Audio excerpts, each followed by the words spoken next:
Okay, this video is about 4.1 graphing quadratic functions. The first thing is understand the anatomy of a quadratic function. You got the vertex, you have a max or min, you have your axis of symmetry, you also have reflection line, which is your axis of symmetry. So to start, on this equation here, to find the axis of symmetry, x equals negative b divided by 2a. That b and that a comes from the generic form of ax squared plus bx plus c equals 0. So the a in this case is 1. So x equals negative times negative 2 of b divided by 2 times 1, which equals 2 over 2, which equals 1. So my axis symmetry is x equals 1. That line right here, graph it in. That is found by all of this. The answer to what it is x equals negative 1. Your vertex value is your axis of symmetry, which is one way of writing it, and then whatever your function evaluated at your axis of symmetry. So this would be 1, and when I plug 1 into the equation up here, this would be 1 squared minus 2 times 1 minus 3, and if I simplify that value out, I get the value of 1 comma negative 4. This is my vertex. Okay, now to graph, you can use the standard rules of right 1 up 1, right 2 up 4. If I plug 1 into the equation, one value to the right, the answer would be 1 up. 2 squared, 1 squared is 1, 2 squared is 4, so this will always make out to be my points. If that doesn't work, then if you don't want to do this, you actually have to use your table. So on your equation,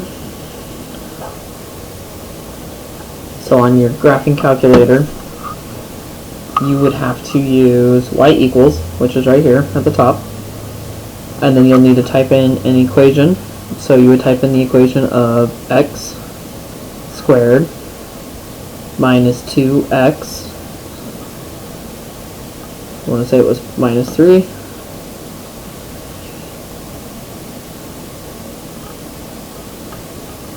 and when you graph that, you hit graph. If you can't see it, zoom 6 puts you back to the standard window. That allows you to see your graph. To get your points, you go second graph. That gets you your table points. Since I know my vertex is at positive 1, I'm going to make that roughly the center of my screen. So I can see here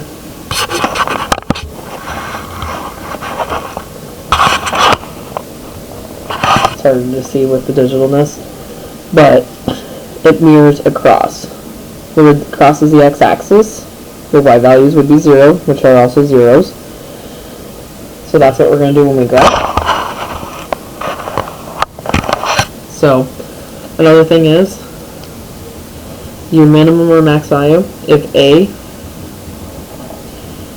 is less than 0, meaning negative, you're going to have a max. If a is greater than 0, means positive, then you would have a minimum, and it would be y equals your vertex value. So we're going to do 3 equations. I'm not going to graph them out, but I'm going to find all the points to do it. So to start, oh, I forgot one thing. I apologize. Let me go back here. Your y-intercept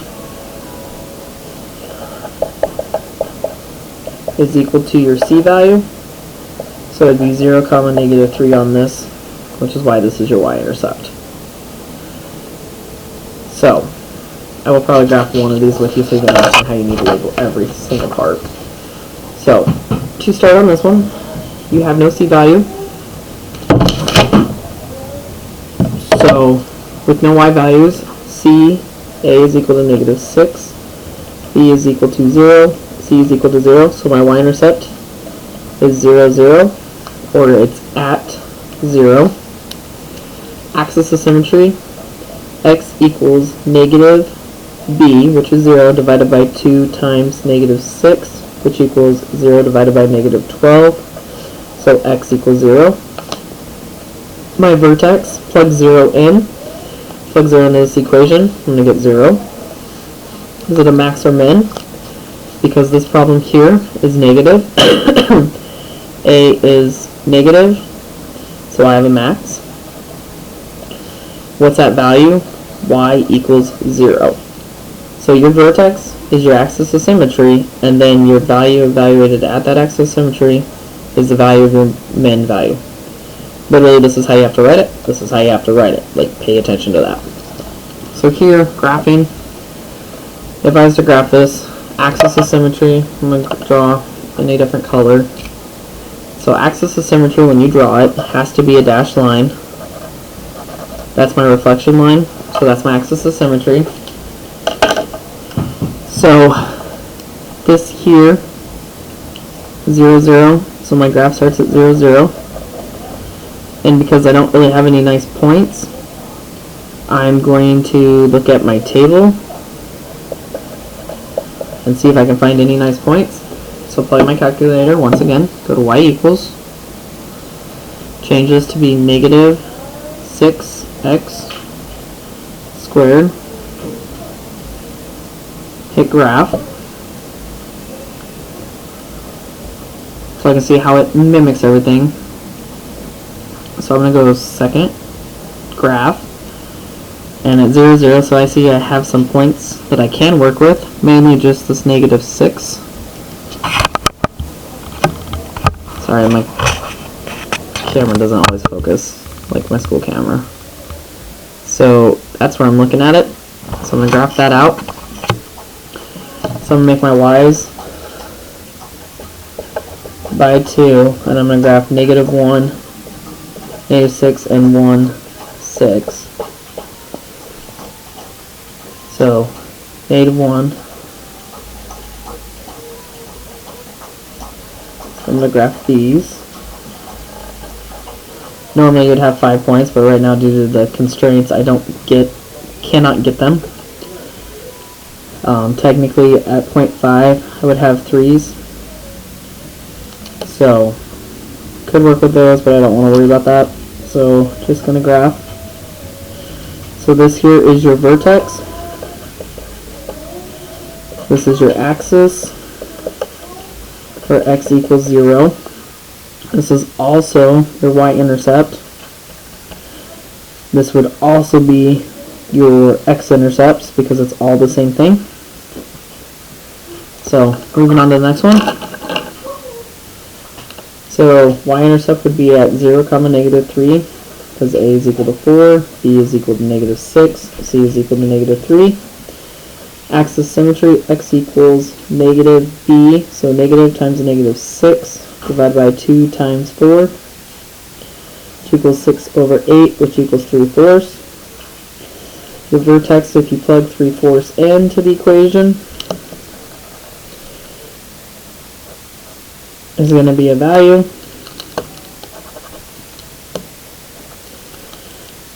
I want to say it comes out to be negative 5.25, but I don't remember. So y equals 4x squared minus 6x minus 3. So I'm going to hit graph on here.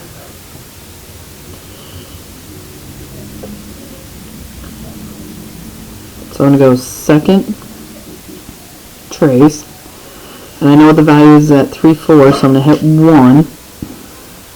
I'm going to type in 3 divided by 4, hit enter, and it's negative 5.25. This is a minimum because a is positive, and it's at y equals negative 5.25. So for the next one,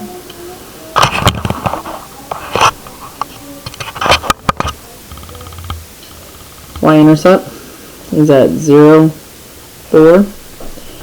X equals negative times negative 3 divided by 2 times negative 1. is A equals -1, B equals -3, C equals 4. So I get 3 over -2, which equals -3 halves.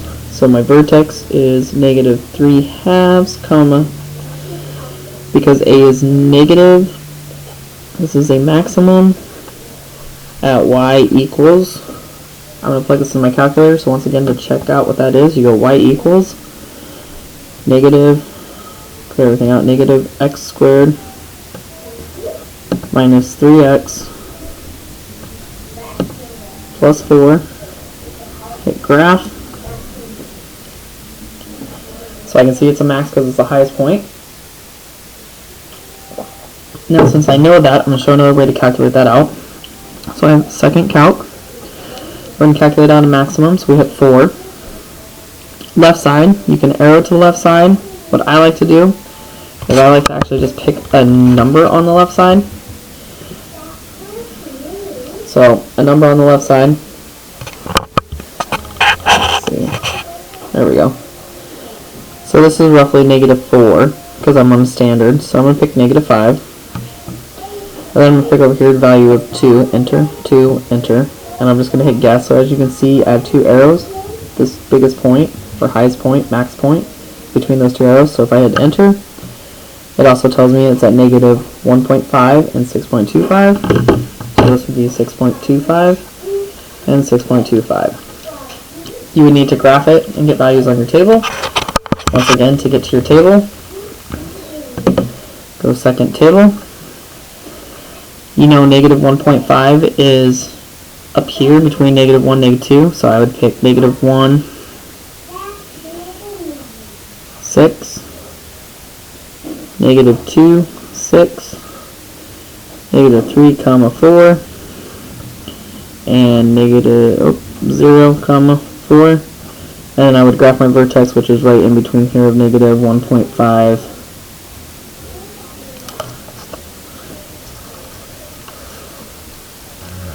comma 6.25. And those will be my 5 points I graph. Don't forget to do your axis of symmetry at x equals -1.5. Your y-intercept at 4.